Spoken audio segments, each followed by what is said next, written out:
Le arrebataron su niñez, lo secuestraron y lo convirtieron en un conejillo de indias, incrustando en su cuerpo las células de cientos de monstruos hasta que su propia humanidad se desvaneció.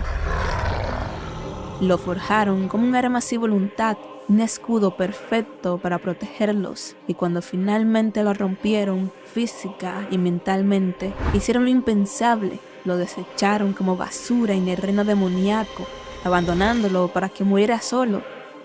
Pero no murió.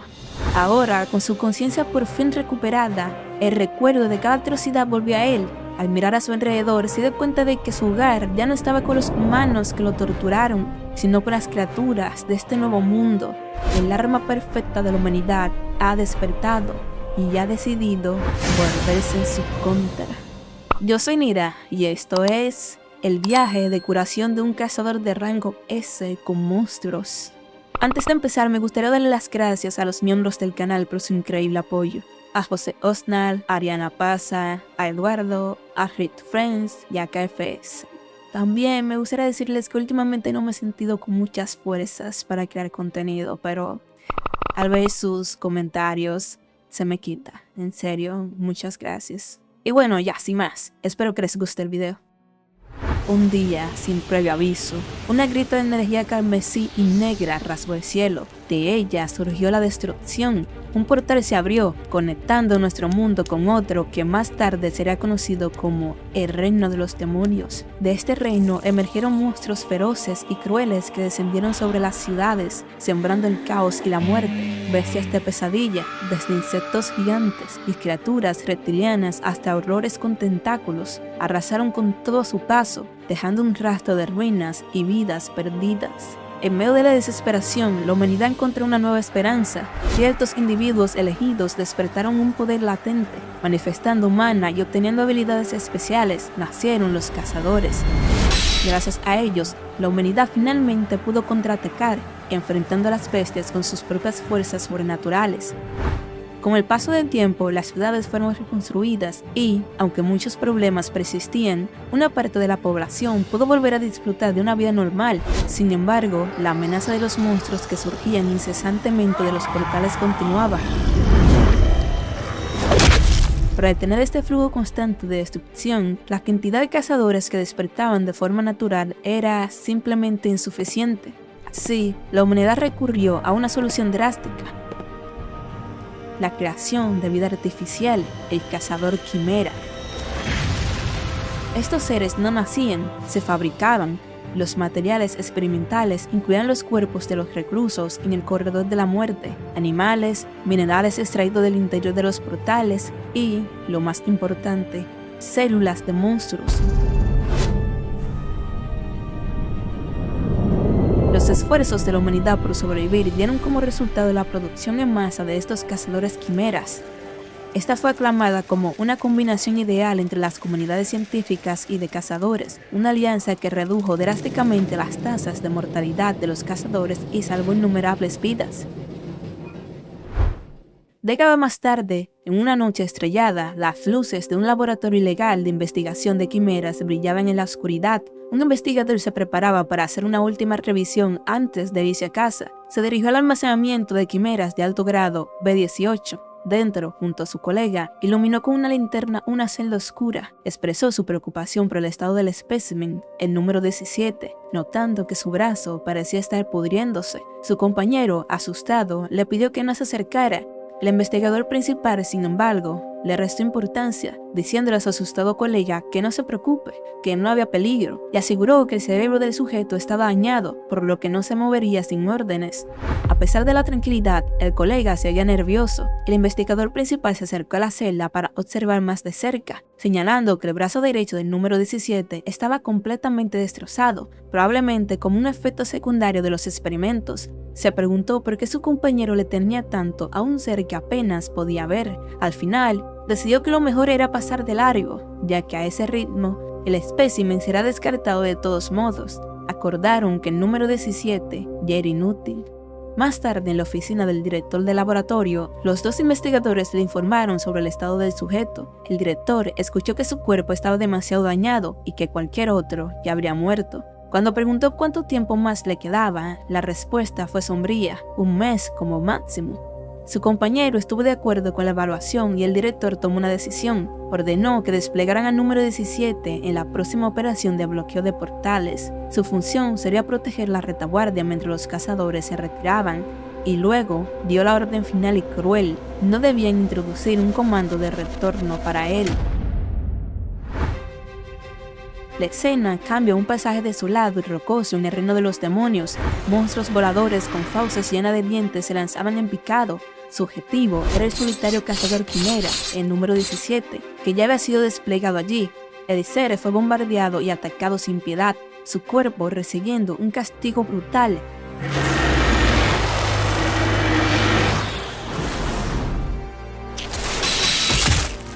Sin embargo, en un instante, desató un poder devastador. Una ráfaga de energía eléctrica azul surgió de su cuerpo, aniquilando a todos los monstruos en un solo y masivo ataque. A lo lejos, 3 cazadores humanos observaban la escena. Uno de ellos comentó, asombrado, cómo la quimera había aniquilado a tantos monstruos de un solo golpe, reconociendo el poder esperado de un cazador quimera de clase S. Por otro lado, con un tono de preocupación, señaló que no había señales de que el portal se cerrara, y ya era el tercer día. El líder del grupo le dijo que no se preocupara demasiado. Mientras tuvieran a esa quimera de clase S, podrían resistir indefinidamente, y que mientras tanto, solo debían lidiar con los rezagados que lograban pasar. De repente, una alerta confirmó que la señal del portal rojo había desaparecido. Había llegado el momento. El líder dio la orden de retirada, instando a todos a salir por el portal. Mientras corrían, una de las cazadoras preguntó si no iban a llevarse a la quimera con ellos. El líder respondió con frialdad que la orden era dejarlo, ya que su vida útil había terminado de todos modos. La cazadora se lamentó, preguntando si no era un recurso muy caro como para desecharlo así. Admitió que se sentía un poco mal por él, reconociendo que si no fuera por su ayuda, el daño habría sido inmenso. Su compañero la reprendió, preguntándole por qué se preocupaba innecesariamente. Le recordó que esas cosas eran prácticamente inorgánicas, monstruos que solo seguían las órdenes de su amo. Abandonado y solo, el número 17 continuó su misión: asegurar la retaguardia de los cazadores. Luchó contra las oleadas de monstruos, su cuerpo sufriendo un daño terrible.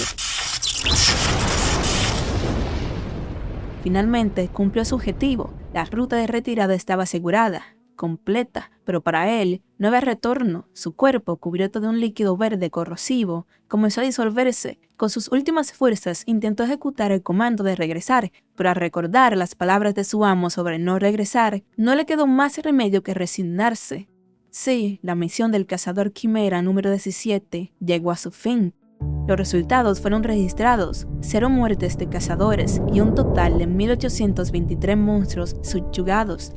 En su momento de muerte, mientras su cuerpo se deshacía, un pasado no registrado emergió vagamente en la mente del número 17. Recordó que una vez fue un humano completo, secuestrado a la simple edad de 9 años.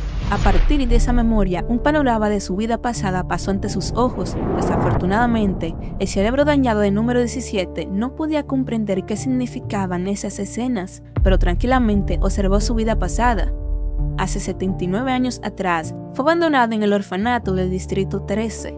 30 años atrás, fue reprendido por golpear a su amigo con una piedra y finalmente fue expulsado. Ya no podían quedarse con él.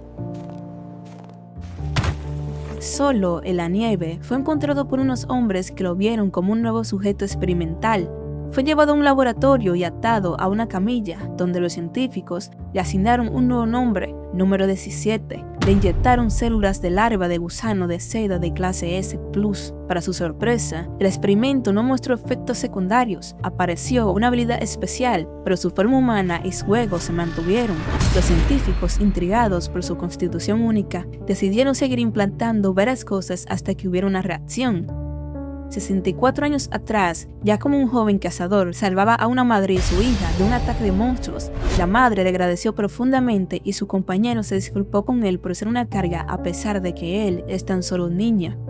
59 años atrás, después de otra batalla, se detuvo, confundido, preguntándose por qué estaba allí y qué acababa de hacer. Un científico se acercó a él, preguntándole si su memoria estaba algo confusa. Se rió con regocijo, celebrando que los efectos secundarios finalmente habían comenzado. 59 años atrás, un informe detallaba los resultados de implantar más de 500 tipos de células de monstruos durante 15 años. Su rango de cazador era, como mínimo, S, prácticamente inconmensurable. Se había convertido en el mayor éxito del laboratorio. 20 años atrás lo trataban como un animal, dándole de comer carne cruda mientras la gente lo observaba con asco y miedo. Y hace apenas 3 días, la energía salvaje de su interior se descontrolaba una vez más. Su mente fragmentada solo podía procesar una cosa: todas las misiones completas.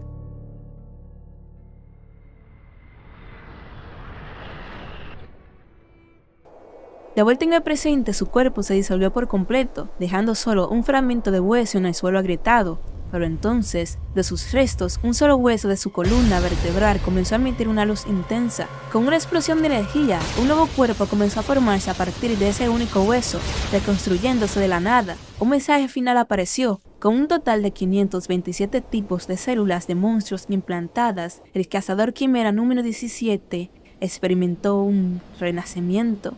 Con una expresión de pura incredulidad, una pregunta resonó en su mente: ¿soy humano de nuevo ahora?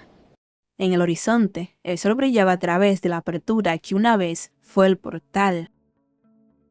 Mientras el sol se alzaba sobre el desolado paisaje, el joven renacido se miraba las manos, preguntándose si ahora era humano de nuevo. Sin embargo, al reflexionar, se dio cuenta de que no podía considerarse completamente humano, ya que las habilidades de las células de monstruos seguían presentes en su cuerpo. Al flexionar la mano, unas garras afiladas brotaron de sus dedos, una clara prueba de su naturaleza híbrida. En cualquier caso, parecía que había pasado bastante tiempo, y dado que el laboratorio no había venido a recuperarlo, llegó a una conclusión inevitable: había sido descartado. El número de experimentos que había estado grabado en su muñeco durante toda su vida también había desaparecido. Una oleada de alivio lo recorrió mientras se preguntaba si esto significaba que ya no tendría que tener nada que ver con el laboratorio. Su mente comenzó a procesar cómo su cuerpo había podido lograr tal hazaña. Debía ser gracias a la habilidad de un monstruo de tipo inmortal. Recordó los datos del laboratorio: criaturas como el fénix, el tardígrado o la medusa inmortal poseían la capacidad de revivir hasta 3 veces si su núcleo no era destruido. Sin embargo, le habían dicho que las células humanas y las inmortales no podían fusionarse. Se preguntó si realmente importaba cómo había sucedido. Lo cierto era que su cuerpo se había recuperado hasta alcanzar su máxima condición. Quizás porque todos los efectos secundarios del experimento habían sido eliminados, su estado era óptimo. Desde que comenzaron los efectos secundarios, su cabeza siempre se había sentido como si estuviera cubierta por una espesa niebla, pero ahora, por primera vez en mucho tiempo, su mente estaba clara. Todos los hechizos que le habían grabado para evitar que escapara o se rebelara también había desaparecido. Si su vida como el número 17 había terminado, ¿podría ahora vivir una vida como un ser humano? Un vago recuerdo de su pasado olvidado vino a su mente. El hombre del orfanato le había dicho una vez que tenía una naturaleza un tanto salvaje, casi psicópata, y le aconsejó que intentara vivir ayudando conscientemente a la gente. Le había sugerido un nombre con ese propósito: Cheon-do-woon, que significaba ayudar a 1000 personas. De vuelta en el presente, Cheo-do-woon soltó una risa amarga. Le pareció una tontería. Se preguntó cómo un huérfano de los suburbios podía ayudar a otros. Le parecía algo sin sentido. Con un pasado detrás y un futuro incierto por delante, se preguntó qué debería hacer ahora. ¿Venganza?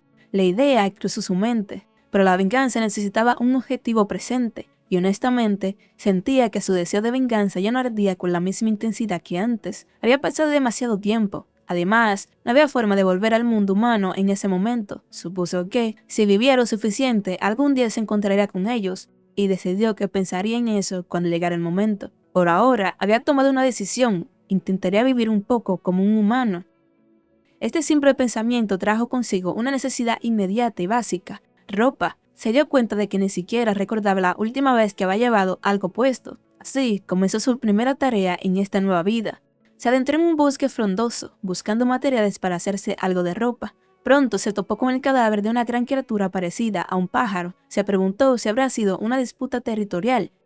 Al inspeccionar el cuerpo, notó que no tenía heridas graves, lo que le llevó a deducir que debía haber muerto por envenenamiento. La suerte parecía estar de su lado. Justo cuando necesitaba cuero, se encontraba con esto. El brazo de Cheon-do-woon se transformó, creando una cuchilla afilada, Pensó que necesitaría una hoja para que el trabajo fuera más fácil, recordando lo que había aprendido en el laboratorio, ideó un plan. Primero, cortar el vientre en línea recta, luego, hacer incisiones en las extremidades. Decidió intentarlo. Sin embargo, en cuanto la cuchilla tocó la piel del monstruo, una densa aura venenosa brotó del cadáver y lo envolvió, pero para su sorpresa, no sintió nada. El veneno no le afectaba, no obstante, el olor era terrible y supo que tendría que lavar la piel. Una vez que terminó de desollar a la criatura, sostuvo la piel, satisfecho con su trabajo. No estaba mal para un primer intento. Llevó la piel a un arroyo cercano para lavarla, pero al sumergirla, notó que era increíblemente rígida. A pesar de que parecía suave, se dio cuenta de que era piel de monstruo, aunque no es como si fuera una placa de metal. Y en momentos como este, recordó una técnica. Comenzó a golpear la piel repetidamente con los puños, un proceso similar al curtido. Tras una ráfaga de golpes, la piel finalmente se ablandó. Con la piel ya tratada, se confeccionó una túnica sencilla. Se la probó, ajustándola con un trozo de enredadera como un cinturón, y descubrió que le quedaba perfectamente. Sin embargo, notó que el veneno de la criatura no se había drenado por completo. De repente, el cadáver desollado del monstruo pájaro estalló en llamas despierto, completamente consciente. Cheon-do-bun se quedó perplejo. Estaba seguro de que tenía rigor mortis. El pequeño monstruo, ahora vivo, parecía entender lo que decía. Comprendió entonces que esta criatura también debía ser de tipo inmortal. Reflexionó que, si hubiera sido como antes, lo habría matado sin dudarlo, porque era un cazador. Pero ahora, el oponente estaba debilitado y no representaba una amenaza. No había necesidad de matarlo. Con una sonrisa se dirigió a la criatura, diciéndole que ambos tenían suerte, ya que era su segunda vida. Le propuso que vivieran bien y, si el destino lo permitía, se volverían a encontrar. Con estas palabras, se dio la vuelta y se marchó. Ahora que la ropa estaba solucionada, necesitaba una casa. Encontró una cueva que parecía prometedora, pero al entrar, un 100 pies gigantes y monstruoso se erguió del suelo con un chillido ensordecedor. Cheon-do-bun, imperturbable, simplemente se preguntó en voz alta si el lugar era demasiado oscuro. Sin hallar más palabras, desató un ataque de energía que desintegró a la criatura y continuó su camino rechazando el lugar. Su búsqueda de un lugar lo llevó por todo el reino de los demonios. Rechazó unas montañas nevadas donde sería difícil encontrar comida. Descartó un bosque lleno de hongos de olor nauseabundo, una cueva demasiado húmeda y una región volcánica demasiado calurosa también fueron rechazadas. Finalmente, encontró el lugar perfecto, un acantilado con unas cascadas y un paisaje impresionante.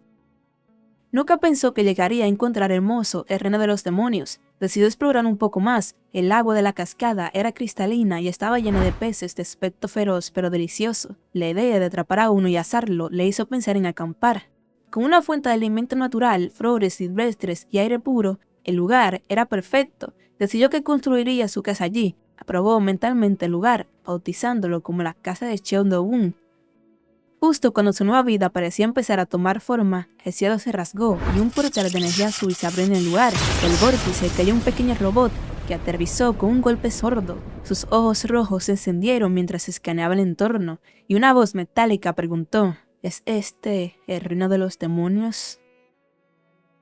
En el lugar que había elegido, rodeado de flores y aire puro, Cheon-do-bun encontró un rincón que le pareció perfecto. Podía oír el sonido de la cascada y calculó que el valle estaba a solo 10 minutos a pie. Lo primero era preparar el terreno. Extendió su mano y de ella brotaron hilos de energía dorada que se deslizaron por el prado, cortando limpiamente los árboles de la zona. En un instante, un claro quedó abierto en el bosque. Consideró que el espacio era más que suficiente. Usando sus hilos de nuevo, reunió los troncos en buen estado, apilándolos a un lado. El suelo lleno de tocones y desniveles era el siguiente problema. Con un simple gesto, una onda de poder recorrió la tierra, arrancando las raíces y aplanando la superficie hasta dejarla perfectamente lisa. La luz del sol bañó el claro y sintió una calidez que le llevó a la satisfacción. Mientras trabajaba, una sensación nueva lo invadió, mover las manos y los pies siguiendo los dictados de su propio corazón. Se preguntó si a eso lo llamaban libre albedrío. Fuera lo que fuese, era divertido. Quizás era por ser la primera vez que construía su propia casa. Con una fuerza sobrehumana, levantó los pesados troncos como si no pasara nada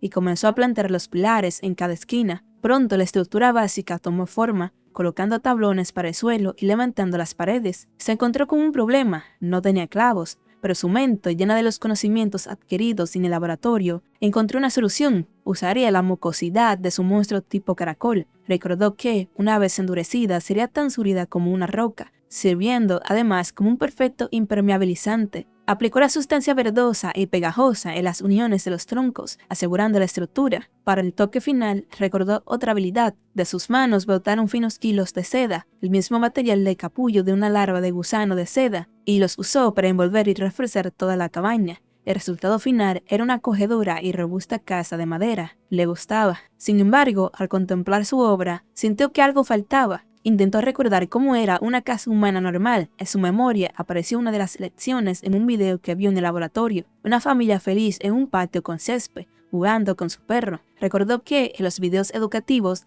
las casas solían tener algo cultivado en el patio. Descartó la idea de criar perros del mundo humano en el reino de los demonios, pero la idea de las plantas se quedó con él. Decidió que haya un huerto. La pregunta era qué podía plantar en un lugar como este. De repente, una idea brillante le vino a la mente al recordar la montaña nevada que había visto cerca. Plantaría mandrágora. Se dirigió a las montañas nevadas, sabiendo que el hábitat de la mandrágora se encontraba en los picos más profundos y densos de Mana. La intensa nevada le trajo un recuerdo agridulce. El día que fue secuestrado y llevado al laboratorio, nevaba con la misma fuerza. Recordó el frío insoportable de aquel día, y cómo, en su inocencia infantil, pensó que ser secuestrado era un alivio. Ahora, al mirar atrás, se dio cuenta de que había algunos puntos buenos en haberse convertido en una quimera, o al menos ya no tenía que preocuparse por morir de frío o de hambre. Sintiendo el maná concentrado, supo que estaba cerca. La nieve comenzó a amainar, revelando un campo cubierto de pequeños brotes verdes. Las había encontrado. Por suerte, no había sido un viaje en vano. Sabía que las mandrágoras eran monstruos extremadamente delicados, vulnerables al estrés y a los cambios ambientales más pequeños. Si iba a trasplantarlas, pensó que sería mejor elegir a los individuos más jóvenes y adaptables. Decidió llevarse solo 3 raíces. Se agachó y, al arrancar la primera, se preparó para el infame grito, lamentando no haberse tapado los oídos. Pero en lugar de un chillido, la pequeña criatura con forma de tubérculo emitió un suave murmullo y se acurrucó en su mano. Confundido, arrancó otra, y luego una tercera, y ambas reaccionaron de la misma manera, con sonidos felices y somnolientos. Las 3 mandrágoras se acurrucaron juntas en su mano, y se preguntó si estarían hablando de sus sueños. Recordó entonces lo que había aprendido. El grito de la mandrágora era un fenómeno que ocurría solo cuando los humanos las cultivaban artificialmente en el mundo de bajo Mana. Allí, el estrés era tan extremo que, al ser arrancadas, gritaban y morían. Aquí, en el abundante Mana del reino de los demonios, estaban tranquilas, pero aún era extraño que no se resistieran. La única explicación era que lo reconocían como uno de los suyos, ya que las células de mandrágora también habían sido implantadas en su cuerpo. Esto le venía perfecto, sería mejor para ellas si estaban menos estresadas. Se las ingenió para atarlas a su cinturón y comenzó a fantasear con un futuro jardín. Quizás, cuando crecieran, podría pedirles unos zarcillos de raíz para preparar té y comer sus frutos como aperitivo, aunque, recordó, el fruto se lo veía extremadamente venenoso si se arrancaba a la fuerza. Tendría que persuadirlas amablemente. Sus pensamientos fueron interrumpidos por el sonido de gritos lejanos. Parecía que había cazadores cerca. Se preguntó qué harían en una montaña tan peligrosa y consideró la posibilidad de ir a quitarles una piedra de portal. No muy lejos, la situación era desesperada para 2 cazadores. Uno de ellos, Kim Tae-hong, maldecía a sus compañeros por haberlos usado como cebo para escapar. El otro, Oh Seon-hot, herido en el brazo, le gritaba que se compusiera, pues una horda de monstruos con aspecto de conejo blanco y fauces de pesadilla se abalanzaba sobre ellos. Kim Tae-hong levantó una barrera de energía, pero las criaturas la golpearon con una ferocidad implacable. La barrera se agrietó y, desesperado, lamentó haberse ofrecido voluntario para encontrar a la quimera. Suplicó ayuda justo cuando la barrera estalló en 1000 pedazos. Pero antes de que las garras de los monstruos pudieran alcanzarlos, una explosión de luz blanca ocurrió cerca de ellos. Atónitos, los 2 cazadores vieron una silueta emerger de la niebla. Se preguntaron qué era, y luego, con incredulidad, se dieron cuenta de que era una persona. Xiao De-bun se paró frente a ellos, identificando a las criaturas como conejos de nieve. Una de las bestias le gruñó, pero al instante, una hora oscura y abrumadora emanó de De-bun. Con una voz gélida, saludó al monstruo como si se tratara de un viejo conocido. El conejo de nieve, junto con el resto de su especie, retrocedió aterrorizado. En su pánico por huir, pisotearon a uno de los suyos, desapareciendo en la ventisca. Los cazadores no podían creer lo que veían. Oh Seon-hook tartamudeó, incapaz de comprender cómo un monstruo de KCB podía huir aterrorizado con solo ver a una persona. Kim Tae-hong, recuperando la compostura, agradeció a su salvador. Se presentó a sí mismo y a su compañero y le preguntó su nombre. Xiao De-bun, respondió él. A Kim Tae-hong el nombre no le sonaba de nada. Observó la extraña vestimenta de Do-woon y se preguntó si sería un cazador solitario. Cheo Do-woon le preguntó quién era Seo-ho. Le parecía imposible que alguien que aparentaba ser de clase D no supiera lo peligroso que era la montaña. Cuando le preguntó por qué estaba allí, Kim Tae-hong intervino, explicando que estaban allí por dinero. Había aparecido una solicitud para capturar a una quimera viva con una recompensa sustancial. La palabra quimera captó la atención de Do-woon. El cazador continuó, explicando entre risas nerviosas que, según los rumores, uno de los sujetos de prueba del laboratorio, una criatura mecánica, había escapado y saltado a un portal. Do-woon se relajó internamente. Si buscaban una criatura mecánica, no lo buscaban a él. Decidió que tomaría la piedra de portar y se iría. Le preguntó dónde estaban sus bolsas, extrañado de que hubieran venido al reino de los demonios con las manos vacías. Con desesperación, Oh Seon-ho confesó que sus compañeros de equipo los habían traicionado, llevándose todo y abandonándolos. Se lamentó por haber confiado en un cazador de clase B que lo invitó a unirse. La piedra de portar se había ido con ellos. Suplicaron a Do-woon explicándole que no tenían forma de volver y que estaban al límite. La exposición prolongada al mana del reino demoníaco era letal para los cazadores, ya que si no regresaban al mundo humano para purificarse, la mayoría moría. Cheo Do-woon era una excepción a esa regla. Le rogaron que lo llevaran al mundo humano. Uno de ellos incluso mencionó que su esposa embarazada lo esperaba en casa. Mientras suplicaban, los sentidos de Do-woon se agudizaron. Susurró que los habían encontrado. Antes de que pudieran reaccionar, desapareció, lanzándose al aire con una velocidad asombrosa, dejando a los dos cazadores gritando su nombre, suplicando que los llevara con ellos.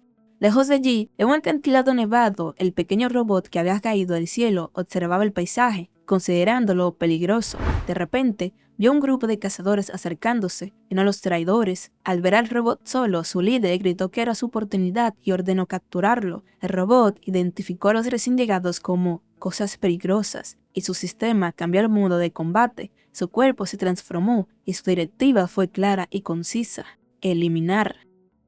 Al llegar al lugar de la conmoción, Cheon Do-woon se encontró con una escena de desolación. La nieve estaba manchada de sangre y el equipaje yacía abandonado. Se preguntó si había llegado un paso demasiado tarde. Parecía que todos los cazadores habían huido, dejando atrás sus pertenencias en su apuro. Mientras examinaba la escena, notó unas huellas peculiares, huellas de niño y de animal mezcladas. Recordó las palabras del cazador sobre el sujeto experimental que había escapado del laboratorio.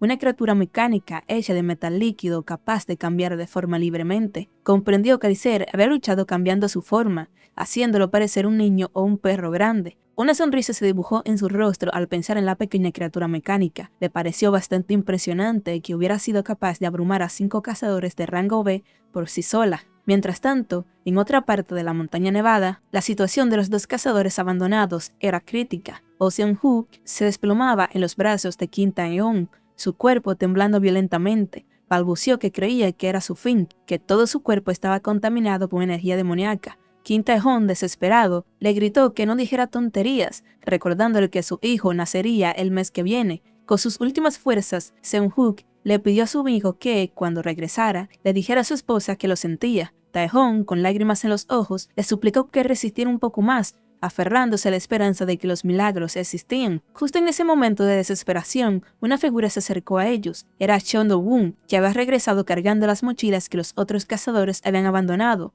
Al verlo, Kim Tae-hong, con el rostro lleno de sorpresa y lágrimas, gritó su nombre, como si viera a un salvador. El cazador corrió hacia él y se arrodilló en la nieve, suplicándole que lo salvara. Cheon Do-woon recordó con calma que les había dicho que no tenía una piedra de portal. Kim Tae-hong, en un acto de desesperación, sacó 2 billetes de 10 millones de wones cada uno, explicándole que era todo lo que él y Seo-hun habían traído, el valor de sus vidas. Les rogó que por favor les vendiera una piedra de portar, consciente de que si no regresaban ahora, morirían sin remedio. Do-woon miró los billetes, 20 millones de wones. Aunque no tenía dónde usarlos en ese momento, sabía que los necesitaría cuando fuera al mundo humano más tarde. Aceptó el dinero y, de una de las mochilas, sacó una piedra de portal y se la entregó. Kim Tae-hong, abrumado por la gratitud, le agradeció profusamente, prometiendo que nunca olvidaría su favor por el resto de su vida. Mientras ayudaba a su amigo a levantarse, instándolo a darse prisa para que pudieran beber, Do-Woon lo detuvo. Miró los cheques en su mano, recordando que una piedra de portar en el mundo humano solía costar alrededor de 200.000 wones. Preguntó el precio actual, y Tae-hong, confundido, le informó que ahora costaban alrededor de 1.000.000. Al darse cuenta de que había recibido demasiado, Do-Woon decidió darles el cambio.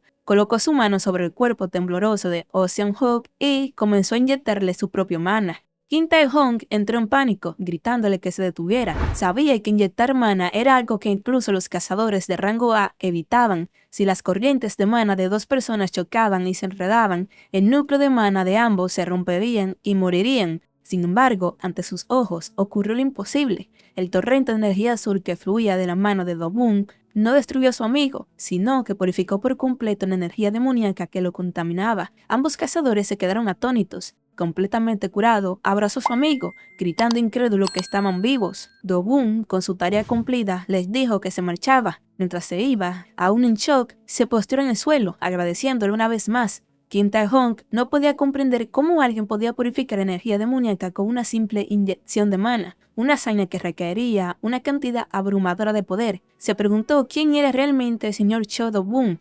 De vuelta en su hogar, Seon Do-Woon se sintió satisfecho. Por suerte, no parecía haber intrusos en su pequeña y preciosa casa. La excursión había sido provechosa, ya que había obtenido un ingreso inesperado. Notó que las mandrágoras que llevaba atadas a su cinturón parecían haberse despertado. Sus hojas estaban caídas, probablemente por el largo viaje. Decidió plantarlas rápidamente. Preparó un pequeño huerto y las colocó en la tierra. Sin embargo, las pequeñas criaturas seguían mostrando una expresión de insatisfacción. Se preguntó qué les pasaba. Quizás era porque las había movido la fuerza de su hábitat, o tal vez estaban hambrientas por haber estado tanto tiempo sin tierra. Decidió darles un poco de mana, algo que sabía que les gustaba. De sus dedos fluyó una suave energía azul que se hundió en la tierra y al instante las mandrágoras se animaron, emitiendo sonidos de felicidad. En ese momento, sin prestarle mucha importancia, se percató de que el sujeto al que los cazadores seguían lo estaba observando y se preguntó qué asunto tendría una criatura mecánica con él. Ahora que su pequeño jardín estaba en marcha, decidió organizar el equipaje que había traído. Encontró un quemador portátil con un juego de ollas, 8 piedras de portal, ropa de repuesto, 2 sacos de dormir y una manta. Pensó que los cazadores venían bien preparados, lo que era bueno para él, y entonces encontró un paquete de ramen, un recuerdo fugaz de su infancia en el orfanato. La última vez que había comido algo así le vino a la mente. El hambre se hizo presente, y con una sonrisa decidió que intentaría cocinarlo. Siguiendo la receta, el primer paso era llenar la olla con 500 mililitros de agua. Fue a la cascada y, mientras recogía agua, recordó que la gente solía añadir otros ingredientes al ramen. Pensó que estaría delicioso con pescado y, sin dudarlo, atrapó uno de los peces monstruosos del río. La receta también mencionaba huevos y cebollas. Al no tener huevos, decidió usar las huevas del pescado y, como no había cebollas, arrancó unas hojas de un árbol cercano, suponiendo que sería similar. Con todos los ingredientes listos, regresó a su casa. Escondido entre los arbustos, el pequeño robot espiaba observando al hombre cocinar. Do-Woon, sin saber mucho sobre cocinar, puso todos los ingredientes a hervir creando un olor repugnante que les disgustaba incluso a las mandrágoras. Sin embargo, para el robot, el olor que emanaba de la olla era irresistible. El robot quería comerlo también. Recordó lo que había visto en el laboratorio. A los humanos les gustaban los perros y sentían lástima por ellos, lo que los llevaba a ayudarlos. Con un plan en mente, el robot se transformó, adoptando la apariencia de un perro adorable y embarrado, y comenzó a cojear y a gemir lastimeramente mientras se acercaba a la mesa improvisada de Do-Woon. Seon Do-Woon lo vio acercarse y reconoció de inmediato a la criatura mecánica. Se dio cuenta de que lo había estado siguiendo. Se preguntó, divertido, si se había transformado en un perro para bajar su guardia, y si fingía estar herido a propósito para evocar simpatía. Por sus acciones, le parecía un individuo joven que aún no sabía nada del mundo. No podía entender cómo una criatura así había logrado escapar del laboratorio y llegar hasta el reino de los demonios. El ramen ya estaba listo. Invitó a la criatura a comer también. El pequeño perro robot ladró feliz y se sentó en la mesa. Do-Woon tomó sus palillos y probó la sopa. Un sabor familiar inundó su paladar, transportándolo a un recuerdo de cuando tenía 7 años, comiendo ramen con otros niños en el orfanato. Era un sabor cálido y nostálgico. Pensó para sí mismo que estaba delicioso, mientras el aroma de la comida se extendía por el claro, un olor tan potente que las pobres mandrágoras en el huerto se retorcían de náuseas. Ya con la barriga llena, Do-Woon le dijo a la criatura que podía irse, y le hizo caso, pero con una sonrisa Do-Woon le dijo que estaba cojeando con la pata equivocada.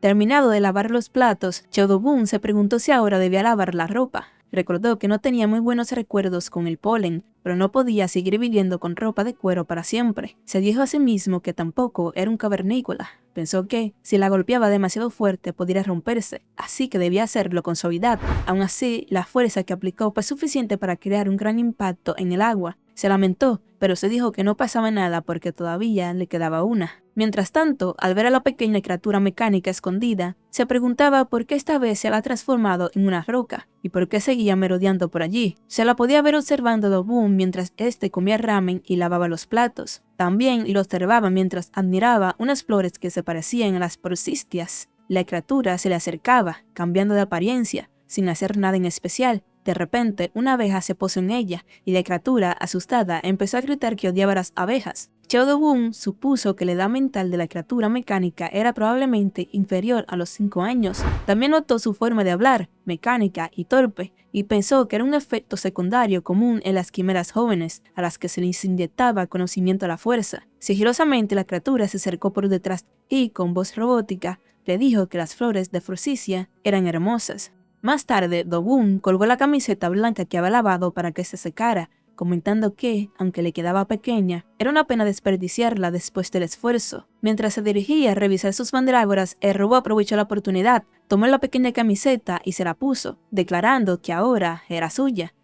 En ese instante se transformó en una niña de cabello castaño, satisfecha por haber alcanzado lo que consideraba una forma humana perfecta. Mientras tanto, Do-Woon examinaba preocupado las mandrágoras. Sus hojas estaban marchitas y las raíces secas. Extrañado, ya que había quitado todas las malas hierbas, descubrió que la tierra estaba llena de pequeñas alimañas. Se dio cuenta de que no había arado bien el campo y casi acaba con las pequeñas por error. Decidido a enmendarlo, se propuso a crear un huerto adecuado, tan grande como su casa. De repente, oyó un tímido saludo, se giró y vio a una niña pequeña. Se preguntó si esta vez era una niña de verdad y finalmente le estaba hablando a él. Con calma, le devolvió el saludo. La niña, con timidez, le preguntó si esa era su casa. Él lo confirmó. La niña le preguntó si era un nativo de ese lugar. A Do-Woon le pareció divertido y decidió seguirle el juego, preguntándole de qué tribu era. La niña, confundida, repitió la palabra tribu. Luego, con nerviosismo, señaló hacia la cascada y dijo que venía de un lugar muy lejano de allí. Do-Woon, siguiendo la broma, le preguntó si se refería a la tribu del coco. La niña, nerviosa, confirmó que venía de la tribu del coco. Do-Woon notó que el atuendo de la niña se parecía al suyo, y ella rápidamente le explicó que su tribu creía que quien lo encontraba se lo quedaba, así que ahora era su ropa. Él, divertido, le dijo que se la podía quedar. Feliz, la niña dio un grito de alegría. Él le preguntó qué hacía la tribu del coco por allí. La niña, con tristeza, le confesó que la habían echado de la tribu y que tenía una petición que hacerle. Quería vivir allí también. Le explicó que se lo permitiera, explicando que en ese lugar no habían bichos, que había una casa y que parecía seguro. Do-Woon entendió que la niña solo necesitaba un lugar donde descansar. Accedió, pero le dijo que si quería quedarse, tendría que hacer su parte del trabajo. La niña, emocionada, aceptó y le pidió que le dijera qué tenía que hacer. Él le explicó que necesitaba ladrar el huerto para hacer un nuevo hogar para las mandrágoras. La niña, decidida, le dijo que se lo dejara a ella, que era muy fuerte, y tomó la herramienta de labranza. Con una fuerza sorprendente, se puso a trabajar en la tierra. Do-Woon se dio cuenta de que no tenía intención de ocultar su identidad, o quizás, al haber vivido solo en el laboratorio, no sabía cómo se comportaba una niña normal. Se presentó como Cheo Do-Woon y le preguntó su nombre. La niña, sorprendida, se dio cuenta de que no tenía nombre y decidió ponerse uno nuevo en ese momento. Inspiradas por las flores que había visto, decidió llamarse Kim Nari. Do-Woon le preguntó si se refería a Forsythia, pero ella lo corrigió, insistiendo en que su nombre era Kim Nari. En poco tiempo, el huerto estuvo listo, con una valla de piedra que el mismo Do-Woon había hecho. Las mandrágoras, felices en su nuevo hogar, se alegraron. Do-Woon pensó que debería haberlo hecho antes. De repente, notó que Nari estaba llorando. Le preguntó por qué lloraba, y ella le explicó que ver a las mandrágoras le recordaba a sus amigos. Do-woon se extrañó, pensando que no podía ver amigos en el laboratorio. En ese momento, un sonido fuerte interrumpió la calma. Él le dijo que no se asustara, que solo eran monstruos cazándose entre ellos, un sonido común en ese lugar. La niña, aterrorizada, se tiró al suelo. Le dijo que antes de llegar allí había visto un monstruo con aspecto de polluelo y que parecía que varios lo estaban atacando. Do-woon confirmó que parecía que sí, y que la criatura parecía estar sufriendo. Probablemente había sido mordida y pronto sería devorada. Así es el reino de los demonios. Entonces, le preguntó a Nari si quería salvar a ese monstruo. La niña, luchando contra un conflicto interno, dijo que no podía salvar monstruos. Do-woon se preguntó si los efectos del lavado de cerebro seguían presentes. Para evitar que sonara como una orden, le sugirió que, si ella ayudaba, quizás el monstruo sobreviviría, y le preguntó si quería ir a echar un vistazo. La niña, decidida, exclamó que volvería enseguida y salió disparada hacia el cielo. Al llegar al lugar, vio a un pequeño monstruo siendo atacado por otros más grandes. Gritó que no lo atormentaran y se lanzó al ataque, declarando que lo salvaría. Recordó un momento en el laboratorio, durante una batalla de clasificación, donde otros niños le decían que si seguía así, quedando en primer lugar, la usarían para experimentos de alta tasa de fracaso. La acorralaron, diciéndole que ojalá no estuviera allí. Ella solo había hecho lo que le dijeron, pero le dolía. Les suplicó que pararan. En el presente, llena de rabia, gritó que muchas personas atormentando a una sola era algo malo y desató un poderoso ataque. Do-woon, en su casa, alimentaba las mandrágoras, preguntándole si estaba delicioso. La niña, con el monstruo en brazos, corrió hacia él pidiendo ayuda, diciendo que el pequeño no recuperaba el conocimiento. Do-woon le pidió que se calmara y entonces se fijó en la criatura. Se dio cuenta de que le resultaba familiar, que sentía que la había visto en alguna parte antes. Con el pequeño monstruo inconsciente en brazos, Nari corrió desesperada hacia Do-woon. Le suplicó ayuda a su tío, preguntándole qué debían hacer, pues temía que el pequeño ser estuviera muriendo. Con calma, Do-woon le indicó que le permitieran examinarlo y observó detenidamente a la criatura, notando que, afortunadamente, no parecía tener ninguna herida fatal. Do-woon reconoce algo familiar en la magia de la criatura, ya que cada monstruo posee una magia única. Aunque su tamaño se había reducido y el color de su energía era más tenue, estaba seguro de que se trataba del mismo monstruo de tipo inmortal que encontró antes. Se preguntó por qué se había encogido tanto y si su método de regeneración sería diferente al suyo. Nari, aún preocupada, le preguntó si de verdad estaba muriendo. Do-woon la tranquilizó, explicándole que no, simplemente estaba desnutrido. Al parecer, su cuerpo se encogió y eso le impidió conseguir suficiente alimento. Le aseguró que ya le había dado un poco de mana y que, si lo dejaban tranquilo, se recuperaría por sí solo. Sin embargo, Nari observó a la criatura, recordándole aquel momento en el que los otros niños del laboratorio la acusaban, e insistió en que si lo abandonaban, moriría. Con una mirada suplicante, le preguntó a Do-woon si podía criarlo, prometiendo que lo entrenaría adecuadamente y lo alimentaría bien. Do-woon le advirtió con una sonrisa que podía crecer hasta volverse bastante grande, a lo que Nari le respondió rápidamente que solo le daría un poco de comer. Finalmente, él accedió, diciéndole que hiciera lo que quisiera y sugiriendo que tal vez podría dejarlo en el patio para que vigilara la casa. La niña, rebosante de alegría, celebró su permiso. Poco después, la criatura recuperó la conciencia, preguntándose desorientada dónde se encontraba. De repente, reconoció a Do-woon como el ser que le había quitado la piel y entró en pánico. Nari, al verlo despierto, exclamó felizmente que estaba haciendo sonidos de paloma. El pequeño monstruo, completamente confundido por la presencia de una niña en el reino de los demonios, comenzó a forcejear para librarse de su fuerte abrazo. El ser gritó que la soltara, y Do-woon se quedó perplejo, sorprendido al darse cuenta de que podía entender lo que decía.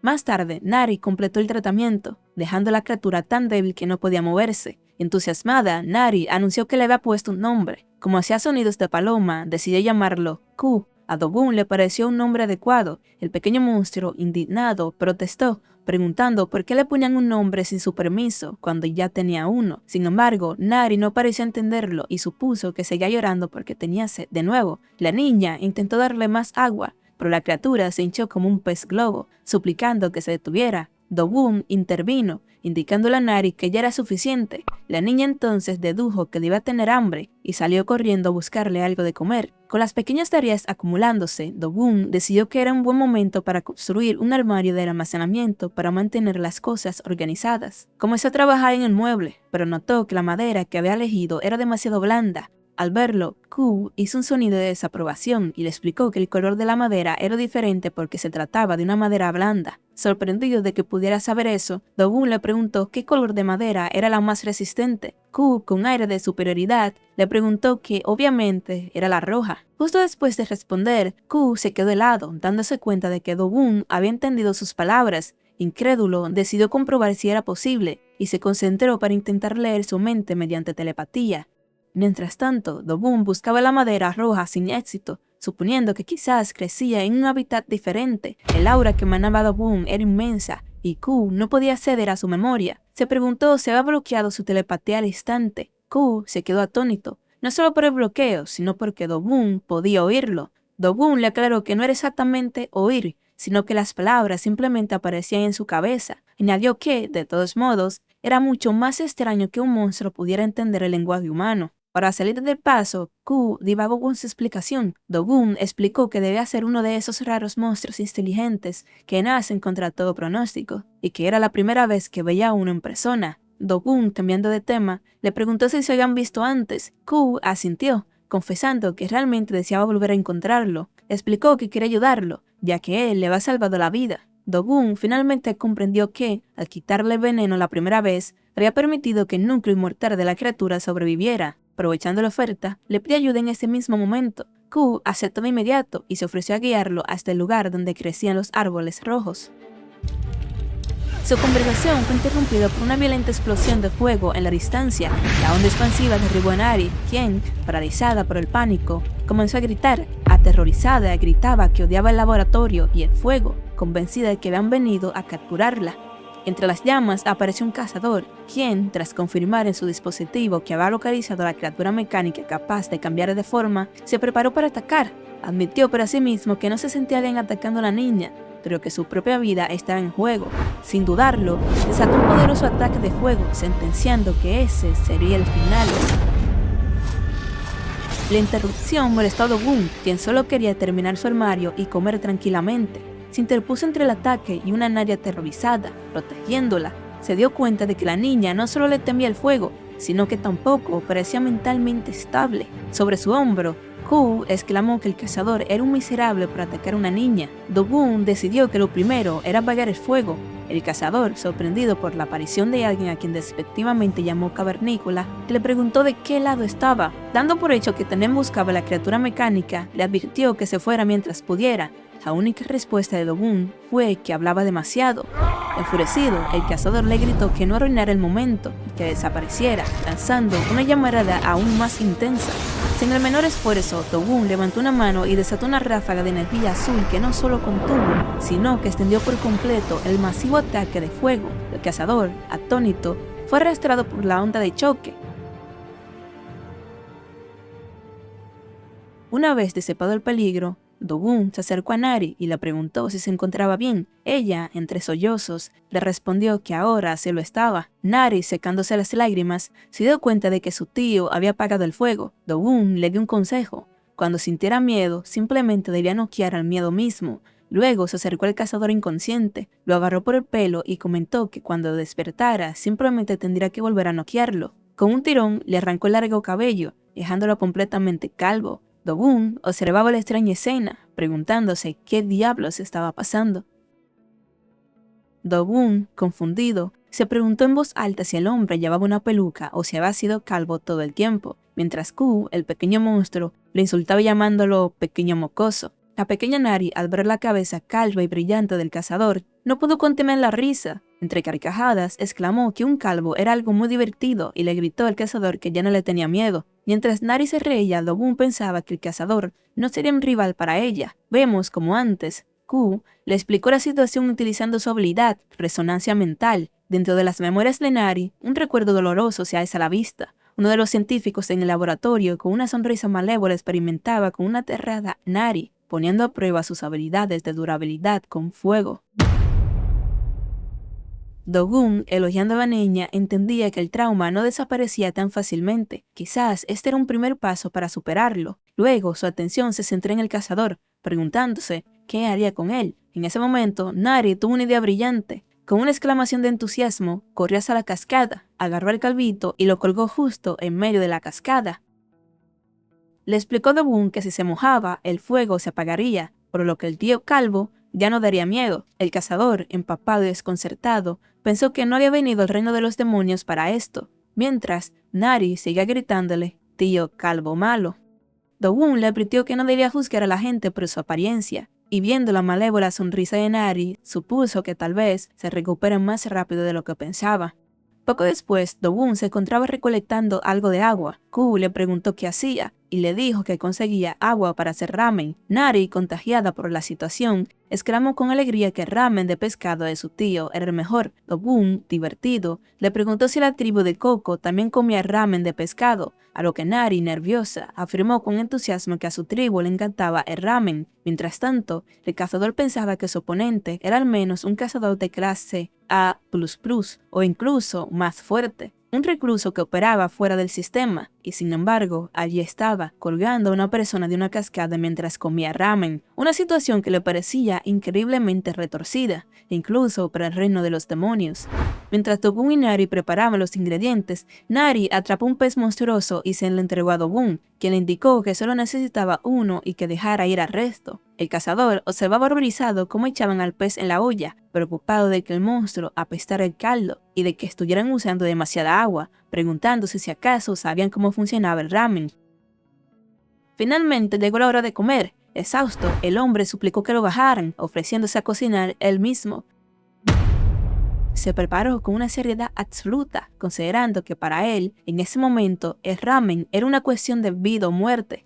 Declaró que el ramen debe hacerse con sinceridad, siguiendo los conceptos básicos. Confió en su instinto por la cantidad de agua y añadió los fideos y la sopa base al agua hirviendo. Su método era preciso, cocinarlo exactamente en 4 minutos y 30 segundos, controlar el tiempo con los latidos de su propio corazón. Tras 270 latidos y justo en el momento perfecto, realizó un paso crucial, una ducha de aire, para exponer los fideos al aire y darles una textura masticable. Con su obra maestra terminada, se lamentó de no tener kimchi para que fuera perfecto, pero se consoló pensando que había dado lo mejor de sí mismo en el mundo de los demonios. Sin arrepentimientos, el resultado fue el ramen de sinceridad de Nam Gi-seok, una comida con estadísticas impresionantes. Nam Gi-seok invitó a todos a probarlo. Todos estaban un poco reacios a la idea ya que se veía muy diferente a como lo preparaba Do-bun. Al primer bocado, él, Nari y Ko experimentaron una revelación celestial. Era el sabor de la sinceridad. Nari exclamó que estaba delicioso y preguntó si los humanos comían así todo el tiempo, a lo que Do-bun, igualmente impresionado, asintió. Una vez terminada la comida con los platos vacíos, el cazador se dirigió a Do-bun preguntándole qué tal les pareció la comida. Do-bun, después de un minuto de silencio, le pidió que nombrara su precio dejando a Nam Gi-seok descolocado. Explicó que la comida era demasiado buena para comerla gratis y que le pidiera cualquier cosa que pudiera hacer. Gi-seok se arrodilló y le suplicó que por favor le enseñara. Quería volverse fuerte como él, el cazador más fuerte que había conocido. Razonó que la casa de Do-bun indicaba que estaba allí para una subyugación a largo plazo y se ofreció a ser un recadero. Le explicó que él podía cocinarle otras cosas, que incluso tenía certificados, lo cual no era cierto, y que también podía hacer unos pollos fritos increíbles, ya que su padre tenía una tienda de pollos fritos. Esto sí era verdad.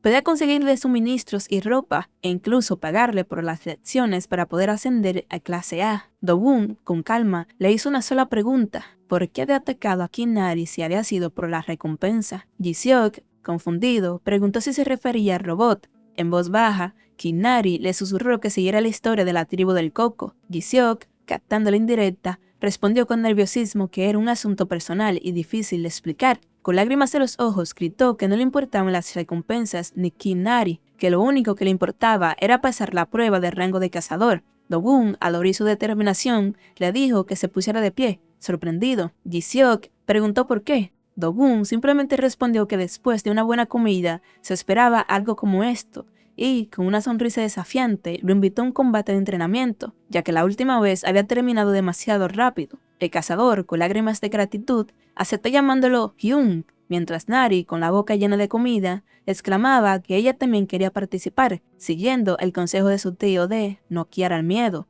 Do-bun le preguntó si estaba segura, y Nari, decidida, respondió que quería intentar apagar el fuego ella misma. Gi-seok, riéndose, le recordó a la niña que, aunque su Hyun era fuerte, Él tampoco era precisamente débil. Do-gun entonces llamó a Nam Gi-seok y le señaló una enorme roca de obsidiana, un material supuestamente mucho más duro que el diamante. Le preguntó si podía romperla. Gi-seok, riendo nerviosamente, respondió que era una locura, que se necesitaba al menos una clase A, pero antes de que pudiera terminar, Nari pulverizó la obsidiana con un solo gesto, dejando al cazador sin palabras. Nari, con un aura de poder, le ordenó al tío calvo que saliera y se preparara para el combate. En ese momento nos presentan la historia de Nam Gi-seok, un despertado natural que en su día fue un cazador muy prometedor. Despertó sus poderes a la temprana edad de 8 años, un caso excepcionalmente raro, ya que la mayoría lo hace al final de la adolescencia. Sumando el esfuerzo a su talento natural, creció a la velocidad del rayo y, antes de cumplir los 20, ya había sido ascendido a cazador de rango B.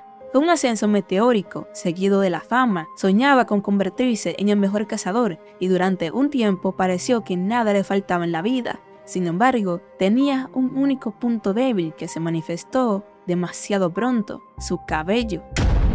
Mientras se duchaba, notó con horror cómo se le caían mechones enteros. A la edad en que la mayoría de la gente empieza a despertar sus poderes, él empezó a quedarse calvo. La coronilla se le empezó a clarear a los 20 años y, a mediados de la veintena, su línea de cabello retrocedía formando una pronunciada M. El calvito desesperado gritaba por la pérdida de su preciado pelo. Probó todos los tratamientos y visitó todas las clínicas imaginables, aferrándose a la idea de que con dinero podría simplemente hacerse otro trasplante. Pero la respuesta de los médicos fue desalentadora: el pelo se volvería a caer, era mejor que se rindiera. Todos sus esfuerzos fueron inútiles. Con su aspecto llamativo y su talento innato, una vez brilló más que nadie, pero esa luz se apagó rápidamente. La pérdida de confianza afectó su carrera y su crecimiento como cazador se estancó. Fue descalificado en un examen para ascender a rango A y su vida cayó en picada. Se sumió en la desidia, viviendo en un apartamento lleno de basura, pasando los días tirado en el sofá. Una noche, mientras veía la televisión, una entrevista captó su atención. El doctor Han Myung-dok del Instituto Hanbit hablaba de un incidente interesante en su investigación. Mencionó el metal líquido, una sustancia extremadamente rara incluso en el mundo de los demonios, y contó cómo alguien se la derramó accidentalmente en la cabeza. Gracias a eso, su cabello había vuelto a crecer, mostrándole a sus casi 90 años una melena frondosa y plateada. Al oír esto, Gi-seok, que consideraba toda una patraña, sintió una chispa de esperanza. La entrevistadora preguntó si entonces desarrollarían una cura para calvicie, pero el doctor desvió el tema, diciendo que la experiencia le recordaba lo misterioso que era el mundo de los demonios y que planeaba usar el resto del metal líquido para desarrollar más seres mecánicos al servicio de la humanidad. Gi-seok, enfurecido ante esa idea, estalló. Golpeó la mesa y gritó desesperado que por qué no creaba simplemente una cura para la calvicie, algo que realmente ayudaría a la humanidad.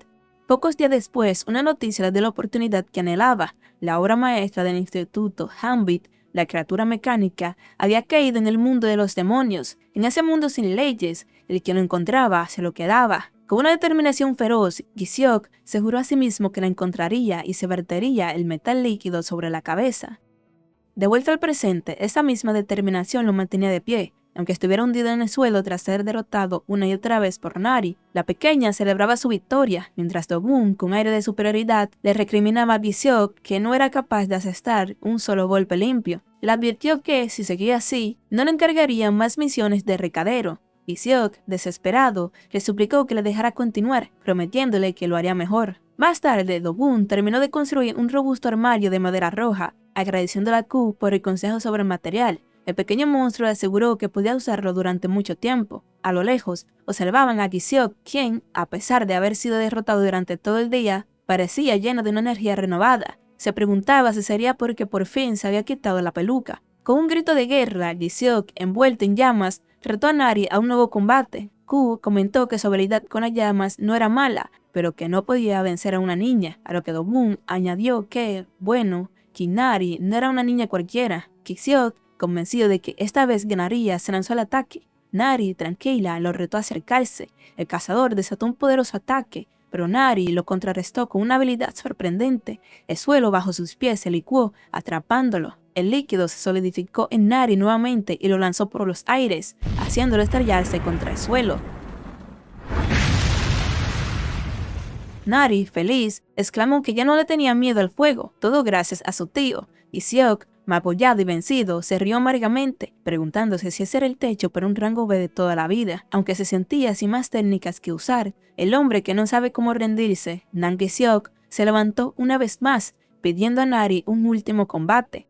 De repente, notó que le sangraba la nariz. Do-gun se le acercó y le preguntó cuántos días llevaba en el mundo de los demonios. Gi-seok respondió que ese era el 9º día. Do-gun le aconsejó que regresara, ya que a su nivel, permanecer más tiempo allí podía ser mortal debido a la energía demoníaca. Y Seok, aunque deseaba quedarse más tiempo, entendió que tenía sentido. Fue entonces cuando Do-gun le dio una nueva esperanza. Le dijo que creía que tenía potencial para hacer rango A y que debía darlo todo. Gi-seok, incrédulo, le confesó que había suspendido el examen de rango A durante 6 años seguidos, y que se decía que si fallabas a la misma prueba durante más de 3 años, era un caso perdido, pero Do-gun lo contradijo, explicándole que, por lo que veía, aún tenía margen para crecer, ya que su núcleo de mana no estaba completamente desarrollado. Le pidió que no se rindiera. Con lágrimas en los ojos, Gi-seok apenas pudo articular una palabra de agradecimiento. Do-gun le recordó que, al volver, se aseguraba de purificar adecuadamente la energía demoníaca. Con renovada determinación, Nang Gi-seok le agradeció y juró que lo daría todo, pidiéndole que lo observara. Do-gun le prometió que lo convertiría en un rango A, un obrero de rango A. Poco después, Gi-seok apareció a través de un portal, listo para su primera misión como recadero. Gi-seok le preguntó si necesitaba algo más, mencionando que se había quedado sin ramen. Nari y Kao gritaron al unísono la palabra ramen, y Gi-seok, sonriente, aseguró que iría por ello. Nari le pidió que tuviera cuidado, y él le respondió que entrenara bien, porque la próxima vez pensaba ganar. Antes de irse, le preguntó a Do-gun si por casualidad había visto su peluca. Do-gun, con indiferencia, respondió que no, mientras Ku miraba hacia otro lado con una expresión sospechosa. Cuando Gi-seok se fue, Ku le preguntó a Do-gun si creía que estaría bien dejarlo ir, preocupado de que pudiera traicionarlos y traer a otros cazadores. Do-gun le preguntó qué pensaba, recordándole su habilidad para leer los recuerdos de la gente. Ku le confirmó que el hombre era sincero en su deseo de hacerse más fuerte y que su problema de calvicie también era real. Concluyó que, al menos, era sincero. Esto le gustaba a Do-gun, pensó que podría valer la pena invertir en él. Nari entonces le preguntó si de verdad podía entender lo que decía Ku. Do-gun, como si fuera lo más normal del mundo, le dijo que sí, que podía entender el idioma Ku, y que incluso había construido el armario siguiendo sus consejos. Inspeccionando su obra, comentó que la casa se veía mucho más ordenada, pero Nari señaló que estaba un poco oscura. Sin dudarlo, Do-gun le preguntó si quería que hiciera una ventana, y transformando su brazo en una cuchilla, cortó 2 aberturas en la pared de madera. La luz inundó la cabaña, y Nari junto a Ku exclamaron que lo luminoso era bueno. Satisfecho, Do-gun reflexionó que si le gustaba la luz, necesitarían una fuente de iluminación para la noche. Nari, intrigada, le preguntó cómo la conseguirían. Do-gun le habló de las piedras brillantes que resplandecen en la oscuridad. Ku, con escepticismo, le preguntó si sabía dónde encontrarlas, y Do-gun respondió con calma que se podían encontrar en las zonas volcánicas. Ku le explicó, con un murmullo, que esas zonas se encontraban entre las más peligrosas para los cazadores, y que, además, de allí era él. Nari, al ver la cara triste de Ku, le preguntó a Do-gun qué le pasaba. Do-gun, al ver que la niña era demasiado perceptiva, le explicó que creía que Ku estaba preocupado por ir a la zona volcánica y decidió que iría solo. Pero Nari se negó rotundamente, declaró que ya no le tenía miedo al fuego y que quería ir con él. Do-gun, sorprendido por la rapidez con la que había superado su miedo, se dirigió a Ku, el pequeño monstruo. Tras un momento de vacilación, afirmó que él también iría, ya que tenía asuntos que atender allí. Con todos de acuerdo, Do-gun decidió que irían juntos, pero no sin antes fabricar un equipo adecuado para la peligrosa zona volcánica.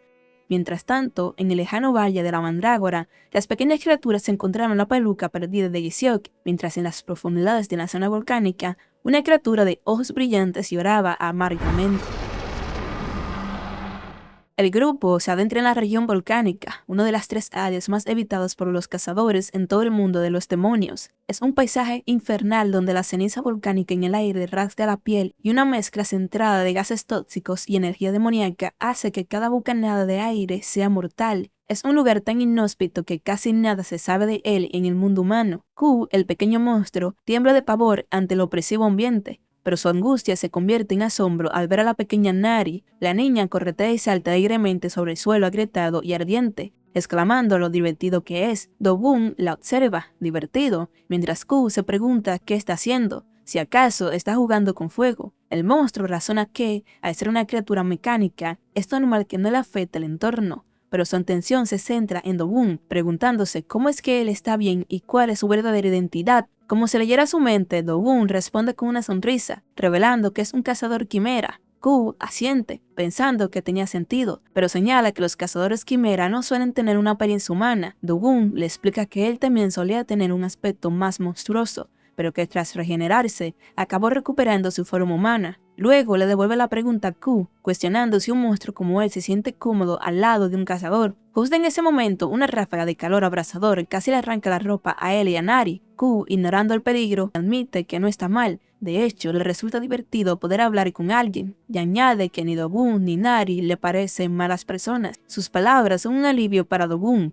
Al verlos conversar, Nari se acerca corriendo, preguntando si su señor está hablando de nuevo con Gu. Con ganas de unirse a la conversación, Do-gun le dice que antes quería saber quién era él realmente. Entonces, Nari, con una sonrisa radiante, declara con orgullo que Do-gun es un nativo del mundo demonio, y ella también lo es. En su fuero interno, Q la llama niña insolente, pensando que el verdadero nativo allí es él. Siguiendo las indicaciones de Q de que las piedras luminosas se encuentran cerca de donde brotan lava, se dirigen hacia el cráter del volcán. Al llegar a la cima, Nari celebra con entusiasmo. Abajo, en el corazón del volcán, ven su objetivo, innumerables piedras luminosas brillando entre los ríos de magma. Sin embargo, su camino está bloqueado por un gigantesco sapo de fuego, que para su sorpresa, parece estar llorando. Nari y Q alertan a Do-gun, señalando que hay otro sapo más adelante. Do-gun analiza la trágica escena. El segundo sapo, la hembra, yace sin vida, con una nidada de huevos en su espalda. Q explica que las hembras de sapo de fuego caigan con sus huevos tras la puesta,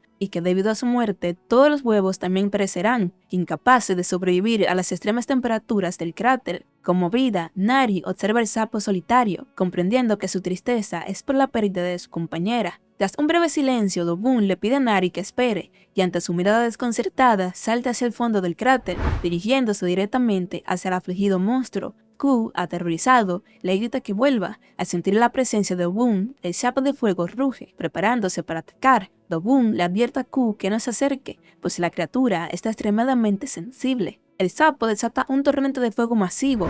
Nari grita el nombre de Do-gun, pero él recibe el ataque de lleno, sin inmutarse. Con una calma asombrosa, le pide a la criatura que espere y se quede quieta.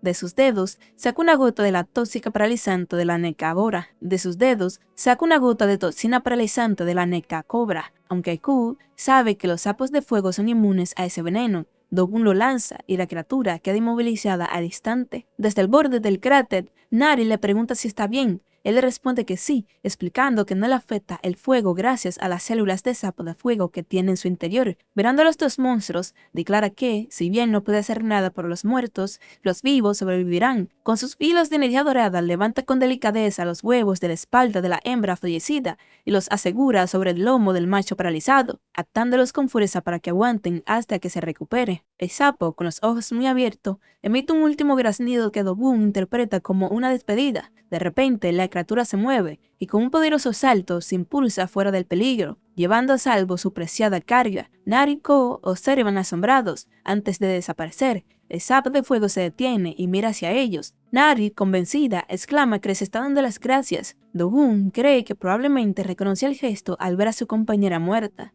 Con la misión de rescate cumplida, Do-gun les indica que bajen para recoger rápidamente las piedras luminosas y volver a casa. Nari, llena de energía, se pone a la tarea y arranca una gran piedra, maravillándose de lo bonita que es. Mientras tanto, Q llena una mochila con esfuerzo, quejándose de que si no se hubiera encogido, podría jugar con esas piedras sin problemas. Do-gun le dice que no tiene por qué ayudar, que puede ir a hacer sus cercados, adivinando que las piedras son regalos para sus amigos. Q, sonrojado y nervioso, niega tener amigos, afirmando que los regalos son solo algo para dejar atrás. Do-gun se burla de su timidez, y el pequeño monstruo acaba confesando que no es que los eche de menos, sino que lamenta no haberse podido despedir. Recuerda que, a pesar de las ventajas de adquirir inteligencia, también había cosas malas. Al ser el único de su especie que entendía el lenguaje, se sentía terriblemente solo, lo que lo llevó a abandonar a su grupo.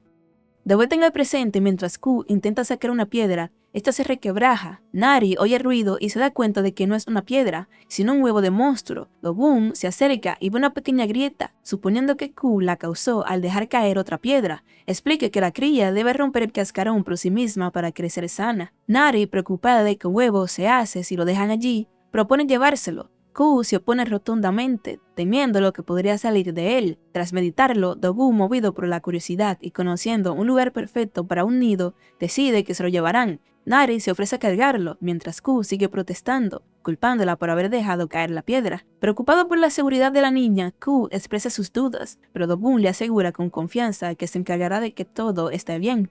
Ya de vuelta en su hogar, son recibidos por Nam Gi-seok, quien pregunta dónde han estado. Do-gun, sorprendido por su rapidez, le entrega una pesada mochila. Al intentar levantarla, casi se desploma por el peso, preguntándose qué demonios llevaba dentro.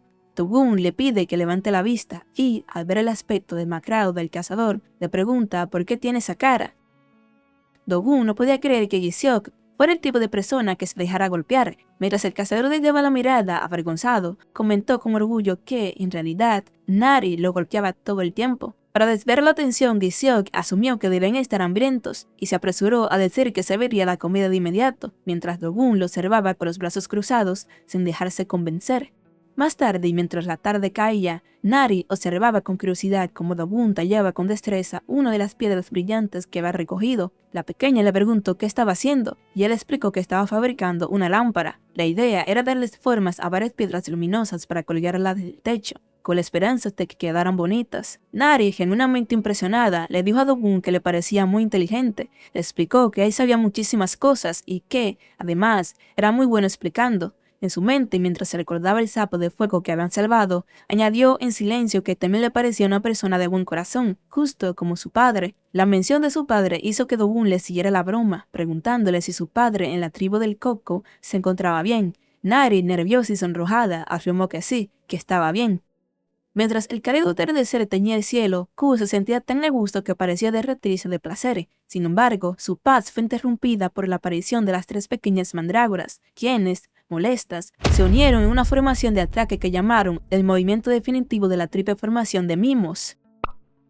El ataque sorpresa no le hizo nada a Q, dejándolo completamente desconcertado. Molesto, encaró a las mandrágoras y Nari corrió hacia ellos, gritando y preguntándoles por qué estaban peleando. Do-gun, observando la escena desde lejos, supuso que las mandrágoras simplemente estaban enfadadas porque habían invadido su territorio. La discusión fue interrumpida por Nam Gi-seok, quien orgullosamente presentó su plato, bolsillos de tofu sinceros de Nam Gi-seok, una comida que, según un análisis instantáneo, tenía unas estadísticas nutricionales impresionantes. El propio Gi-seok pensaba que, aunque eran fáciles de hacer, siempre quedaban muy bien. Do-gun tuvo que admitir que la comida tenía un aspecto bastante decente. Gi-seok los invitó a todos a comer, pero antes de que nadie pudiera probar un bocado, Do-gun lo detuvo. Con tono serio, insistió en que primero le respondiera la pregunta que le había hecho antes, ¿qué le había pasado en la cara? Acorralado, Gi-seok finalmente confesó.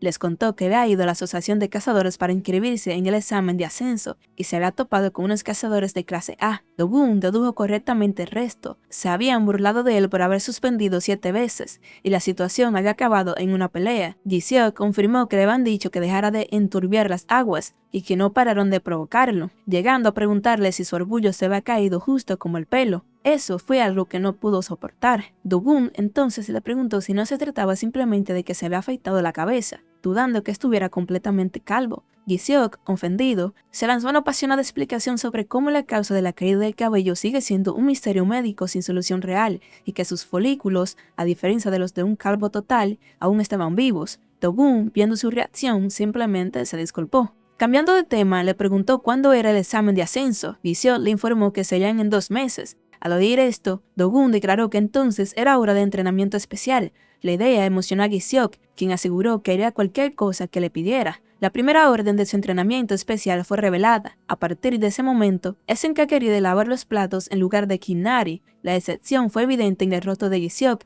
mientras Nari y Ko miraban sus platos vacíos con tristeza. Pero eso no era todo. Do-gun le señaló las piedras luminosas que aún estaban sucias por la ceniza volcánica y le ordenó que las lavara todas también. Incrédulo, preguntó si tenía que lavarlas todas, protestando que eso no parecía un entrenamiento especial. Con calma, Do-gun le dijo que, si no quería hacerlo, era libre de seguir siendo un cazador de clase B por el resto de su vida. Dicho esto, invitó a Nari para ir de pesca para ayudar con la digestión y la niña aceptó encantada. Solo y con las tareas por delante, Qiziot se recompuso y entendió que su maestro debía tener una buena razón para todo aquello. Un fuego que se encendió en su interior mientras se recordaba a sí mismo que no era un genio de nacimiento, sino un hombre que había llegado a la clase B a base de puro esfuerzo y perseverancia. Un hombre que, una vez que cree en algo, confía hasta el final y que es capaz de levantarse e intentarlo una séptima vez. Con una nueva determinación corrió tras Do-gun y Nari, gritando que iba con ellos, mientras pensaba en todas las cualidades que admiraba de su maestro.